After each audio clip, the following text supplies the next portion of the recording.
I've been thinking about whether to tell this story for a long time. Even now, sitting here at my kitchen table with my second cup of coffee gone cold, I'm not entirely sure I'm ready.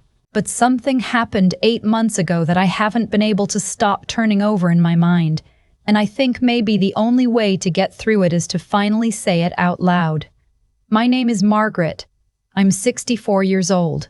I was married for 31 years to a good man named Paul, and when he died 4 years ago from a heart attack, sudden, no warning, here one Tuesday and gone by Thursday, I had to figure out who I was without him.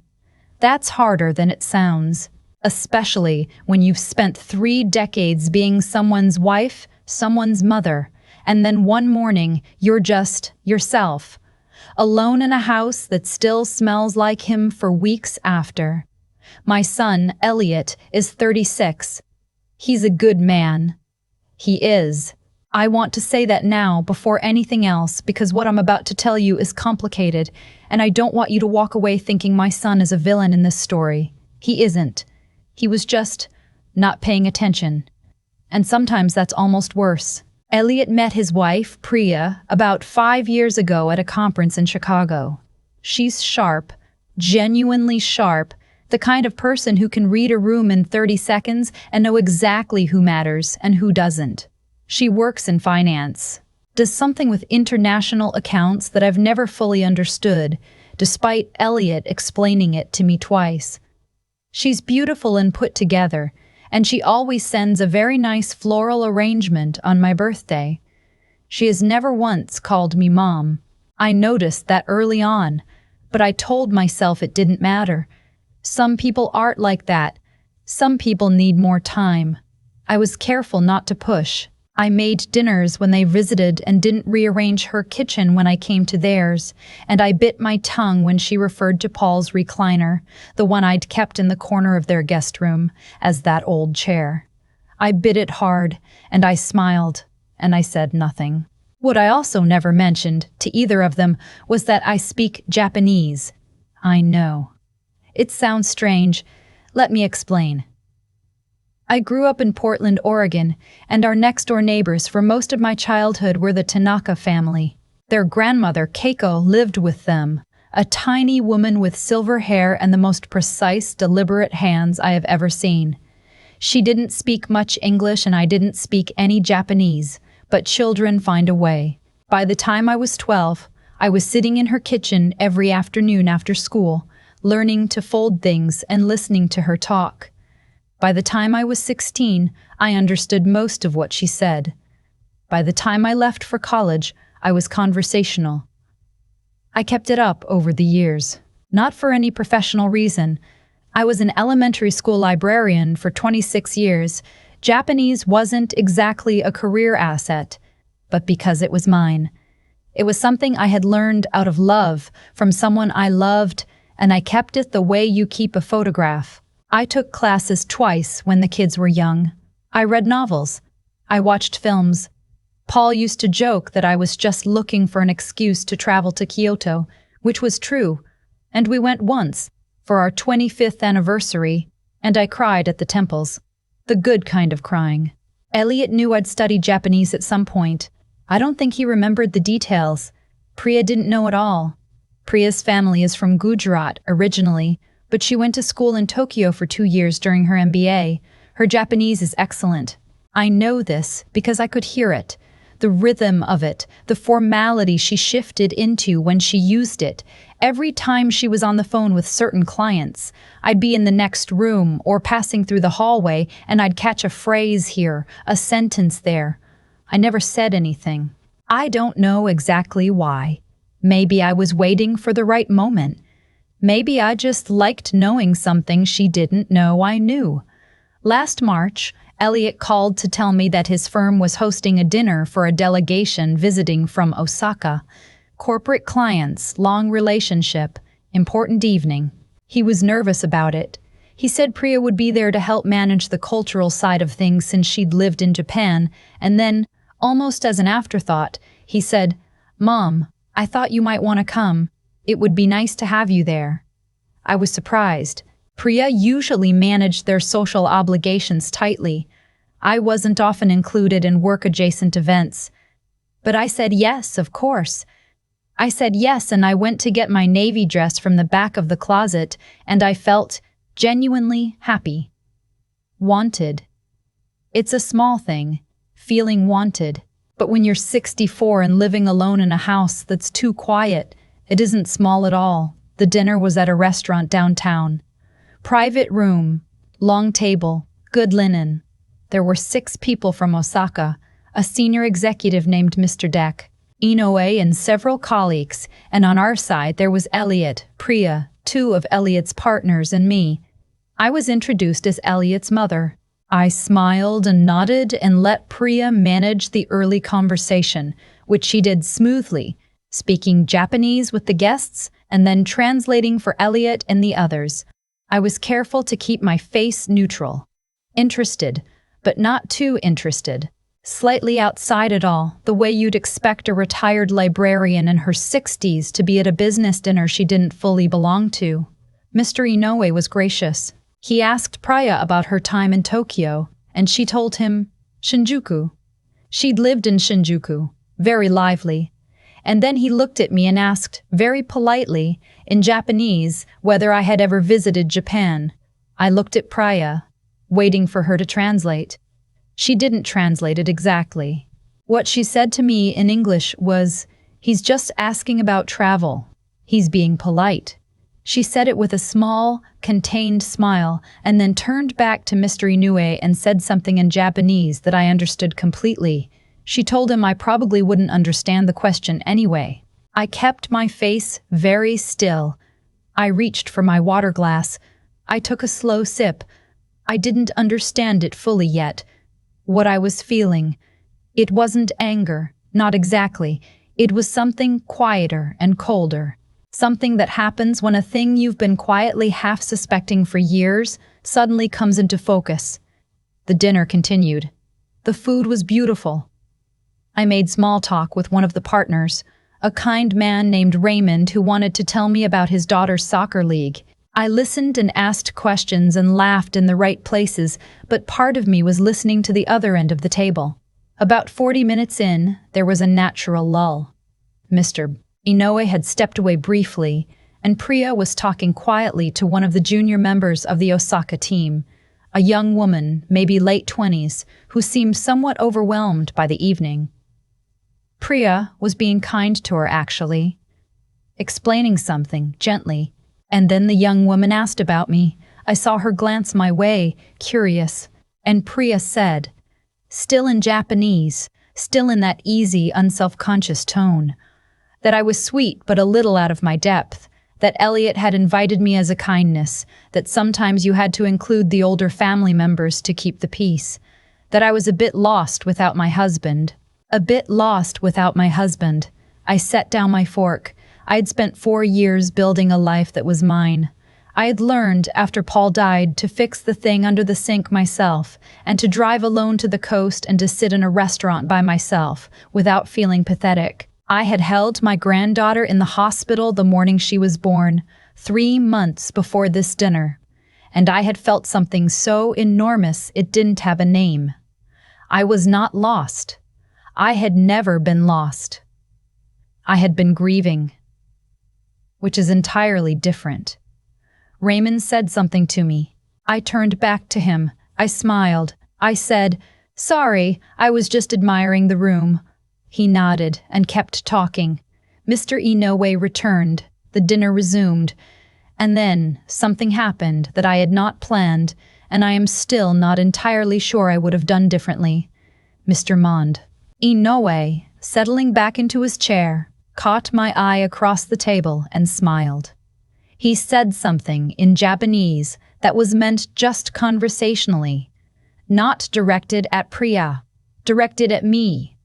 A warm comment, something about how lovely it was that Elliot had brought his mother. And I answered him. In Japanese, I said in my best Osaka area register, which is admittedly not perfect but is clearly genuine, that it was a pleasure to be included and that the restaurant was wonderful and that I had visited Japan once, many years ago, and that Kyoto had made me cry in the best possible way. The table went quiet. Not dramatically, not like a movie, but the way a room goes quiet when something shifts and everyone feels it before they understand it. Mr. Inoue's expression opened into something delighted. He leaned forward slightly. He asked where I'd learned, and I told him about Keiko, about Portland, about the kitchen and the folding and the years of films. He was charmed, genuinely.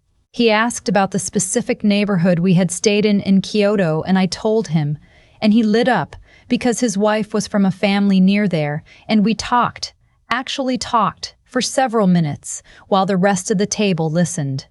I did not look at Priya. I didn't have to.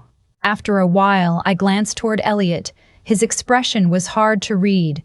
Surprised, certainly, and something else that took me a moment to place.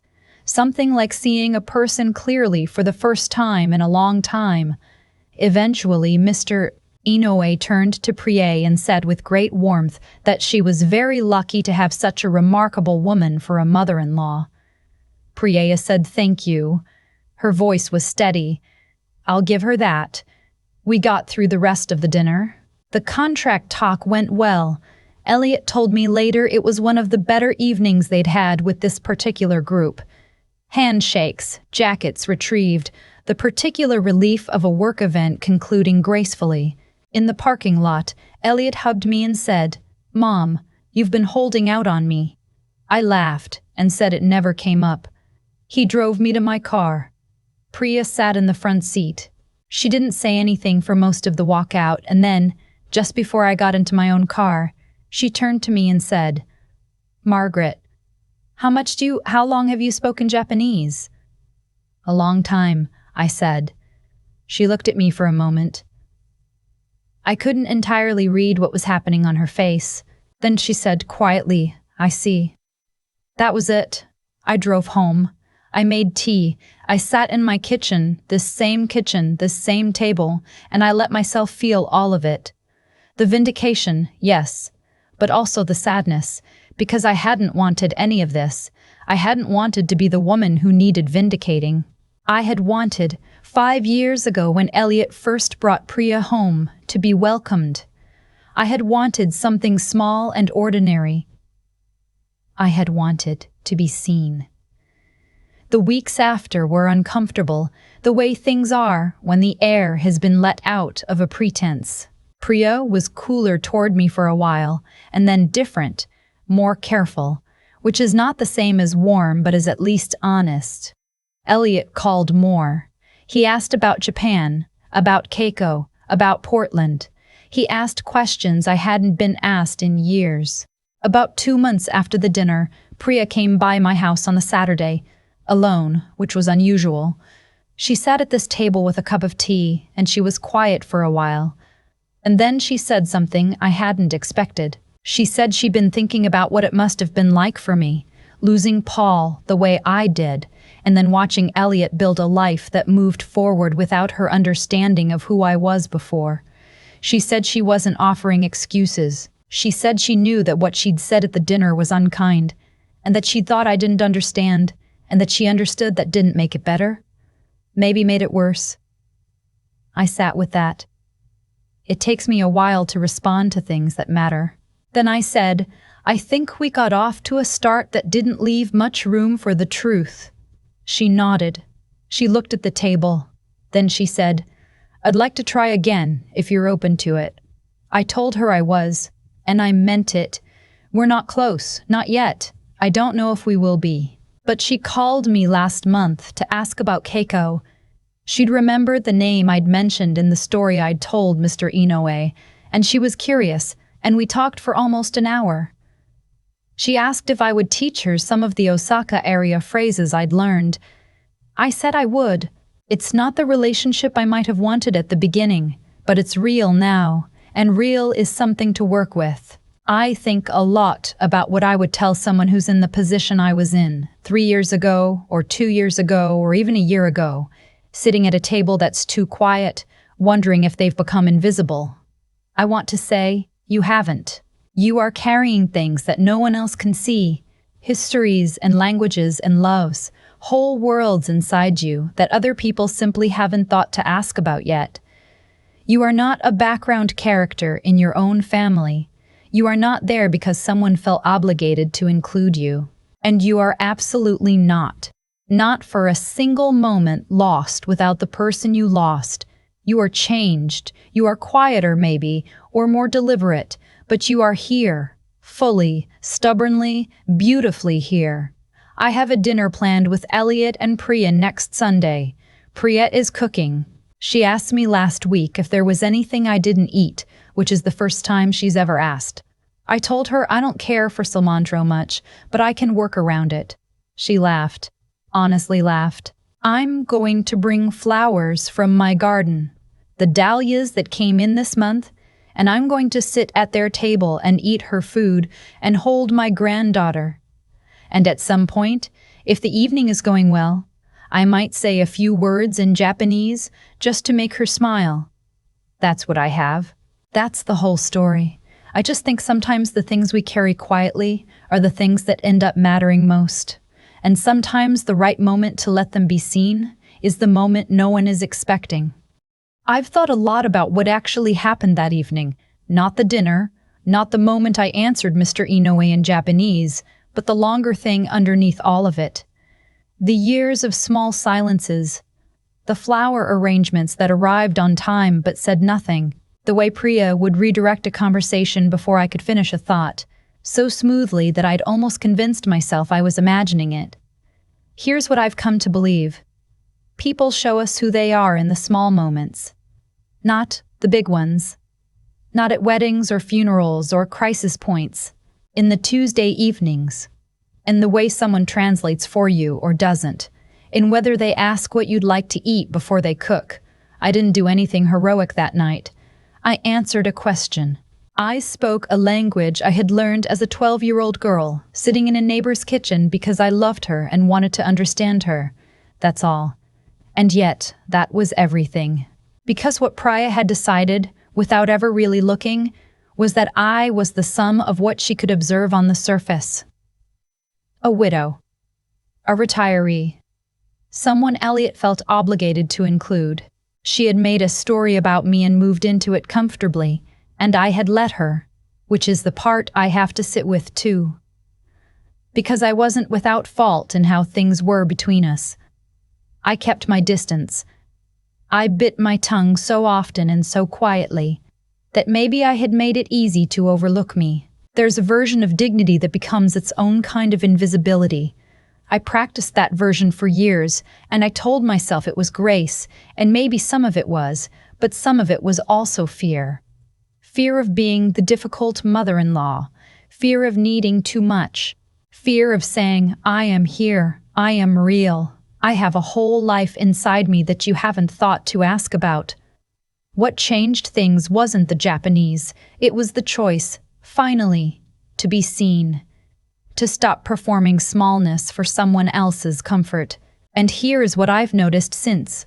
The moment I stopped making myself easier to dismiss, Priya stopped dismissing me.